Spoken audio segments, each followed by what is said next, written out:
Well, for the first time in about 20 years, the Rockwall Yellowjackets can cancel plans for Thanksgiving at Grandma's house as Rockwall moves on to the third round of the UIL 6A playoffs by a final of 48-27 over Jesuit, all thanks to Mr. Xavier Castile. Everybody, Chris Curtis here for the Rockwall Sportscenter Yellowjacket update, joined by the captain of the broadcast for your Rockwall Yellowjackets, Billy Quinn. And Billy, here we are again, 12-0. It keeps getting better, and I know you canceled your plans for Grandma's house this week for Thanksgiving, but it's a good problem to have this week. We don't know what to do. I don't know what to do. We've never been in this situation. It's something that is a blessing, and I'm glad I have to cancel plans. But yeah, it's something new here for fans here for the Yellowjackets to go this deep, and knowing that there's a very good chance they could go even further, as that was a very convincing win over Jesuit.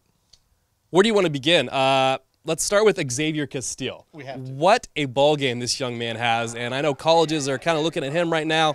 He might have put himself right there in the D1 talk right there with his game on Saturday afternoon. Where do you want to begin with him? Just outstanding game for him. Well, yeah, and one of the best I've ever seen. And we've been doing the broadcast for 8 years, been following the Yellowjackets for 20 years. I've never seen a performance like Xavier had against Jesuit.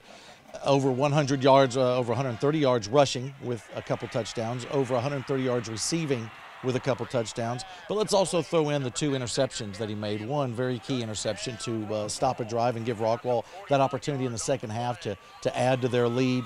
Let's not also forget, I think one of the biggest plays of the ball game that people are forgetting was it looked like a breakaway touchdown for one of the receivers for Jesuit.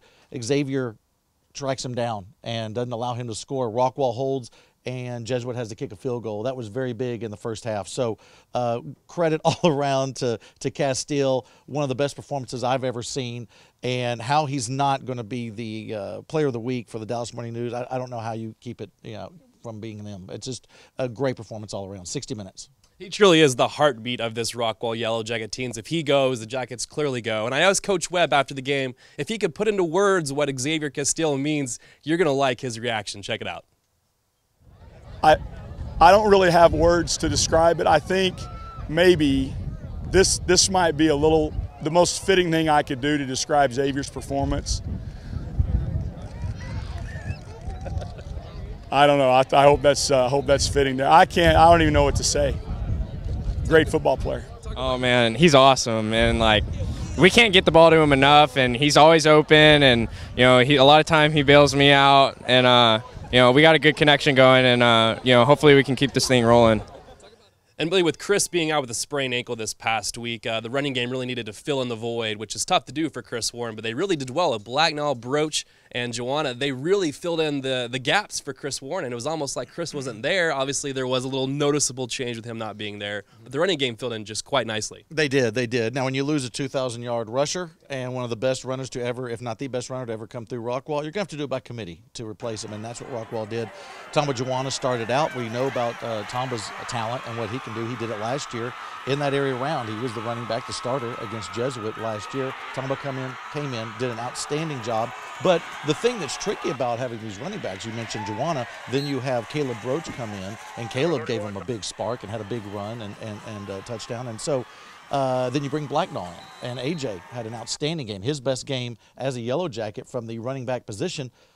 But they also play defense, and so that's the problem. That's the issue right now with, I think, with Coach Webb and the coaching staff is we would see Joanna have an outstanding run and a great offensive series, but now he can't go back out there and play cornerback, or now Broach can't go back out there at safety until he gets a breather. So that's the thing that's going to be difficult if Chris does not come back for the game, for the regional game against Westfield. That's the same issue that Coach Webb's going to have, is having these running backs get rest and how to rotate them and keep the yardage going. But they did an outstanding job, over 200 yards rushing in this ball game between all of them, and that's exactly what Rockwall needed. And we talked to Caleb Broach after the game on Saturday. Here's what he had to say about his three-headed monster running game against Jesuit. I just felt really confident. I felt like once I get the ball, it's just me in my own world, and just try to make people miss and get in the end zone, or, as I say, get something productive. And Rockwall is moving on to the third round, where they will face Spring Westfield, 2 o'clock in Georgetown on Saturday. Once again, parking for that game is $5, and tickets will be $10 at the gate only. So, Billy, what do we know about Spring Westfield, and how does Rockwall plan to go about business with them? Well, as some of the coaches say, once you are in the playoffs and you're playing games after Thanksgiving, there are no more turkeys, and that's what's happening here with Spring Westfield. They, I think, are built defensively. They're pretty strong there. They have some great defensive players. They have some D1 opportunities, and so that's where Rockwall's biggest challenge, I think, will come, is trying to get past this defense. As we just talked about, Rockwall's running game is still on track with Joanna, Blacknall, and Broach, but now it's going to be another large defensive line they're going to have to go against. We had it against Copper's Cove. They did well, and so in the last segment there, we talked about the great running game. You don't have the great running game without the offensive line and doing a good job, and that's what is happening for the Yellowjackets right now. That Rockwall offensive line and those H-backs coming in are doing an outstanding job clearing the way, getting the kick-out blocks, and the running backs are doing a great job being patient. We also need to go to the passing game, because that running game sets up the passing game. We saw what Castile did, but Rockwall's going to have to take advantage of those opportunities when they go to play action, hitting Galloway. Galloway makes his catches count. He'll get always get a touchdown or two every ball game. Even if it's only 2 or 3 catches, they're going to count. Of course, Castile will be a big part of it, but I like the way Rockwall's also working in the H-backs in the passing game, as Turman got a touchdown on a reception. We saw Beasley get one earlier this season. So Rockwall's really going to have to keep that balance that they've been doing. If the running game is stopped by that defense of Westfield, then it's going to make it a big challenge for the Jackets. I know this is a very new thing for Rockwall to be playing football during Thanksgiving week. I asked Coach Webb what his plans were for this week to see if practices would be as usual. As we know, school is out this week, to see if things would be a little different this week for the Rockwall Yellowjackets. One of the great rites of passage in high school football is to practice and play Thanksgiving week. And that's, you've done something when you're practicing Thanksgiving week. And we're down to the final 16 teams in the state, and we're to the last 4 teams in our region. So no matter who we play, it's going to be a tremendous honor, and we're going to be up to it. And Billy, one of the big notices for this past Saturday was the crowd for Rockwall. It was absolutely insane. They filled the entire stands, which was great. We even had overflow parking, if you want to say, on the track with the student section. Very loud, very Rockwall pro in Wiley on Saturday. Kind of talk about the crowd, what you saw from the very top. Obviously, it might have looked pretty cool up there for you guys. It looked very cool. We had fun going down the field to start the game. One of the members of my crew, as you call them, I don't call them the crew because they get mad. The mayor's right over here. You just called them the crew, so there you go. I know, but you're here and I can blame you. But part of the crew, the mayor of Rockwall, is right over here, and it got off to a good rip-roaring start when he started talking trash to one of the older Jesuit fans there. So it was off to a good start because of that. I'll let him defend himself here in a minute. And come on over here. Get in here. What? Got a special appearance over here. Who says celebrities don't come to our show now? Come on. Just out shopping in Rockwall businesses this morning. That's just kind of what I've been doing today. Dropped it. So how do you defend yourself the way you talk to the Jesuit fans? I don't look at it that way. Here's what the gentleman had some comments about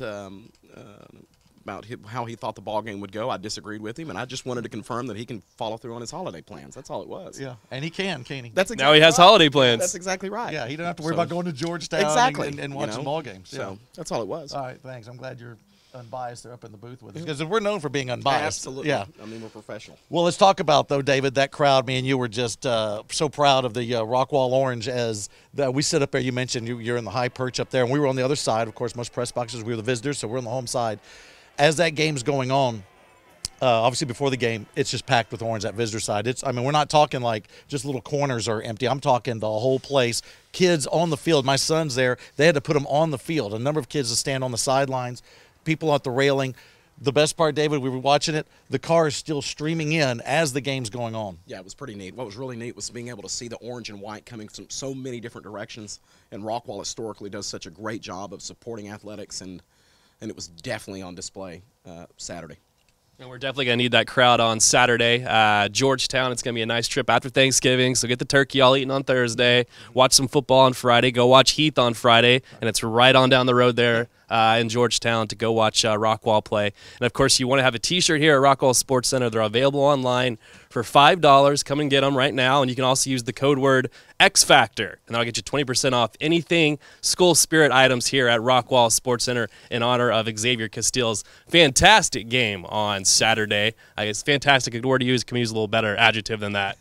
What do you say? Once in a season? I don't know what you say. I mean, it's just what you're the extravagant. Extravagant. Can we get 4 more of those though? That'd be perfect. Yeah, exactly. Let's just keep it going. Just keep it going. And I'm noticing on the camera here, I'm sitting down. I'm still taller than David, and he's standing. There's always a short joke. Always a short joke with you two. Some way to work it in, doesn't he? Oh, man. Well, don't forget, if you can't join us in Georgetown over the Thanksgiving holiday, it's www.rockwallisd.com to join Billy and his, we're not calling it crew now. No, he's here now. So What do we call it now?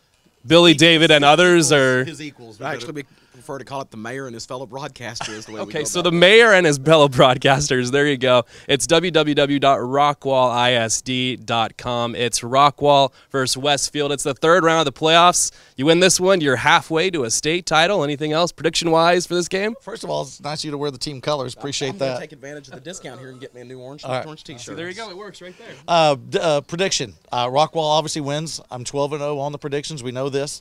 I'm not going to predict last week. I thought about predicting a 2-0 win with winning on a safety. I'm glad that didn't pan out for you there. Pan out. I knew that from the very beginning. But let's, again, I think the Rockwall offense is so good. And we didn't talk about this earlier. That Rockwall defense, especially in the second half, for the last 4 games, just comes alive. They held Jesuit to only 7 points in the second half, held Cuppers Cove to only 14 in their game. I think that happens again here. So I'm going to say Rockwall, I think they hit the 50 burger. I think they're going to have like 51, and I think 51-35 over Westfield. Prediction from you, Mayor? I'll say 56-21. Both going 50. Absolutely. All right, let's get halfway to the state title. www.rockwallisd.com. We'll see you right back here on Monday. Have a great Thanksgiving, everybody, and go Jackets. Have a great one, everybody. We them boys. Holla, we them boys. Holla, holla, holla. We making